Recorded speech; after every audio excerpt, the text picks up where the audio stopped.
Convention ഇന്നലെ ഞങ്ങളെല്ലാം ഒരുപാട് തെരഞ്ഞെടുപ്പ് കൺവെൻഷനിൽ പോയിട്ടുള്ളവരാണ്.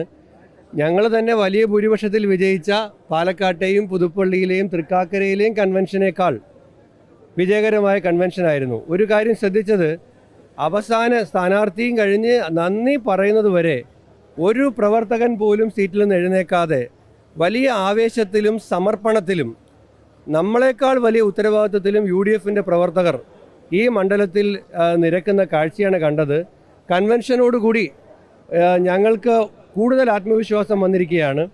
ഒരു കാര്യം ഇപ്പോൾ വിനയത്തോടുകൂടി പറയാൻ ആഗ്രഹിക്കുകയാണ്, ഈ തെരഞ്ഞെടുപ്പിൽ ഐക്യജനാധിപത്യ മുന്നണി വലിയ ഭൂരിപക്ഷത്തിൽ വിജയിക്കുമെന്നുള്ള കാര്യത്തിൽ യാതൊരു സംശയമില്ല. ഇതൊരു രാഷ്ട്രീയ പോരാട്ടമാണ്. ഈ സർക്കാരിനെ വിചാരണ ചെയ്ത് ജനങ്ങളുടെ പ്രതിഷേധം രേഖപ്പെടുത്തുന്ന ഒരു പോരാട്ടമാണ്. ഈ സർക്കാർ രാഷ്ട്രീയ വിഷയങ്ങൾ ചർച്ച ചെയ്യാതിരിക്കാനാണ് ശ്രമിച്ചത്. മുഖ്യമന്ത്രി ഇവിടെ വന്ന് പ്രസംഗിച്ചപ്പോൾ പോലും ഗവൺമെൻറ്റിൻ്റേതായ ഒരു രാഷ്ട്രീയമൊന്നും പറഞ്ഞായിട്ട് ഞാൻ കണ്ടില്ല. പക്ഷേ ഇവിടെ ആശാ വർക്കർമാരുടെ പ്രതിഷേധം ഉണ്ടാകും, വന്യമൃഗശല്യത്തിൽ ദുരിതമനുഭവിക്കുന്ന ജനങ്ങളുടെ പ്രശ്നം ഉണ്ടാകും, ഇവിടെ PSC വഴി നിയമനം കിട്ടാത്ത ഉദ്യോഗാർത്ഥികളുടെ പ്രതിഷേധം ഉണ്ടാകും, 1.5 കൊല്ലമായി പെൻഷൻ കിട്ടാത്ത നിർമ്മാണ തൊഴിലാളികളുടെ പ്രതിഷേധം ഉണ്ടാകും, വിലക്കയറ്റം കൊണ്ട് പൊറുതിമുട്ടുന്ന ജനങ്ങളുടെ പ്രതിഷേധം ഉണ്ടാകും, ദേശീയപാതയിൽ ഭീതിയിൽ കഴിയുന്ന അതുവഴി യാത്ര ചെയ്യുന്ന ജനങ്ങളുടെ പ്രതിഷേധം ഉണ്ടാകും. ആ പ്രതിഷേധമെല്ലാം കൂടി ഒരുമിച്ച് വരുന്ന ഒരു വലിയ രാഷ്ട്രീയ പോരാട്ടമായിരിക്കും.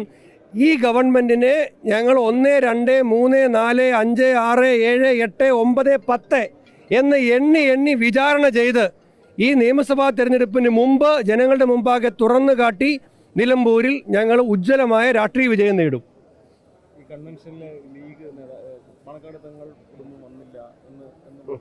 ശ്യാം, അത് ചോദിച്ചത് നന്നായി. നിങ്ങൾക്ക് എല്ലാവർക്കും വേണ്ടി ഞങ്ങൾക്കൊരു അഭ്യർത്ഥനയുണ്ട്.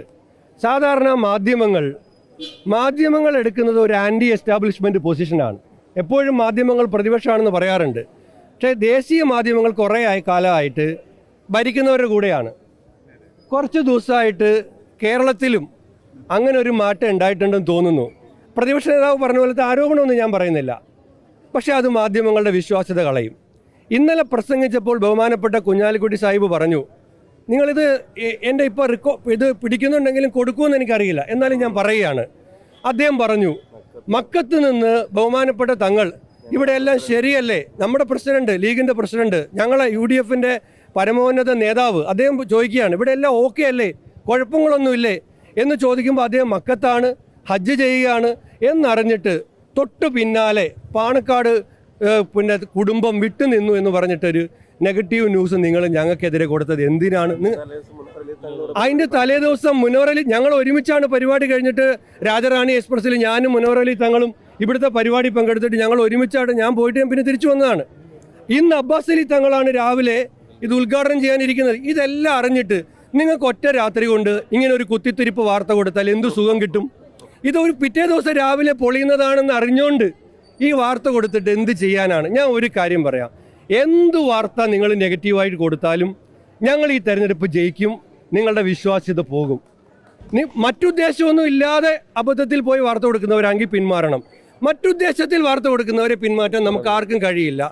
അവർ അത് ചെയ്തോട്ടെ. അതുകൊണ്ട് ഞാൻ പറയുകയാണ്, ഞങ്ങൾ അഭ്യർത്ഥിക്കുകയാണ്, നമ്മളാരും പിന്നെ ഞാൻ ഒരു കാര്യം ഇവിടെ പറയാം. ഇങ്ങനെ വാർത്ത കൊടുക്കുന്ന മാധ്യമപ്രവർത്തകരെ ഇവിടുത്തെ ഇടതുപക്ഷ സ്ഥാനാർത്ഥി സ്വരാജ് മുമ്പ് ഒരു പദപ്രയോഗം നടത്തിയിരുന്നു അവർക്കെതിരെ. ഞാനത് പറയൂല, ഞങ്ങളാരും അത് പറയില്ല. സ്വരാജ് പണ്ട് ഇങ്ങനെ വാർത്ത കൊടുക്കുന്നവരോട് അല്ലെങ്കിൽ അയാൾക്ക് എതിരായ വാർത്ത, ഞങ്ങൾക്കിപ്പോൾ എതിരായാലും ഞങ്ങളത് പറയില്ല. നിങ്ങൾ എത്ര എതിരായി ഞങ്ങൾക്ക് വാർത്ത കൊടുത്താലും സ്വരാജ് പണ്ട് മാധ്യമങ്ങളെ കുറിച്ച് വിളിച്ചത് ഞങ്ങളാരും വിളിക്കില്ല. പക്ഷേ അങ്ങനെ നെഗറ്റീവ് വാർത്ത കൊടുത്ത് UDF തോക്കില്ല. ഇവിടെ UDF ലീഗാണെങ്കിലും കോൺഗ്രസ് ആണെങ്കിലും ഇന്ത്യൻ യൂണിയൻ മുസ്ലിം ലീഗ് നേരും നെറുവുള്ളൊരു പാർട്ടിയാണ്. ആ പാർട്ടി നേരെ നിന്ന് കോൺഗ്രസിൻ്റെ സ്ഥാനാർത്ഥിയെ UDFൻ്റെ സ്ഥാനാർത്ഥിയെ ജയിപ്പിക്കാൻ വേണ്ടി പരിശ്രമിക്കുക. അപ്പോഴാണ് രമേശ് ചെന്നിത്തല വന്നില്ല. മണ്ഡലം കൺവെൻഷൻ ഉദ്ഘാടനം ചെയ്ത രമേശ് ചെന്നിത്തല വിട്ടുനിന്നു എന്ന് പറഞ്ഞാൽ അപ്പം മണ്ഡലം കൺവെൻഷൻ ഉദ്ഘാടനം ചെയ്തിട്ട് പിന്നെ പോയി വിട്ടുനിന്നതാണോ? സുധാരേട്ടൻ കോട്ടയ്ക്കൽ ചികിത്സയ്ക്ക് പോകാനിരുന്നതാണ് 14 ദിവസത്തേക്ക്. ഈ ഇലക്ഷൻ പ്രഖ്യാപിച്ചപ്പോൾ അദ്ദേഹം പറഞ്ഞു, ഞാൻ ഇനി ചികിത്സ ഇലക്ഷന് ശേഷമുള്ളൂ എന്ന് പറഞ്ഞ സുധാകരേട്ടനെ കുറിച്ചൊക്കെ നിങ്ങളിങ്ങനെ രമേശ് ചെന്നിത്തല വിട്ടുനിന്നു, സുധാകരൻ വിട്ടുനിന്നു എന്നൊക്കെ വാർത്ത കൊടുക്കുമ്പോൾ ഞാൻ പറഞ്ഞത് അത് ശരിക്കും ഞങ്ങൾക്ക് ഇച്ചിരി പ്രയാസം ഉണ്ടാക്കുന്നുണ്ട്.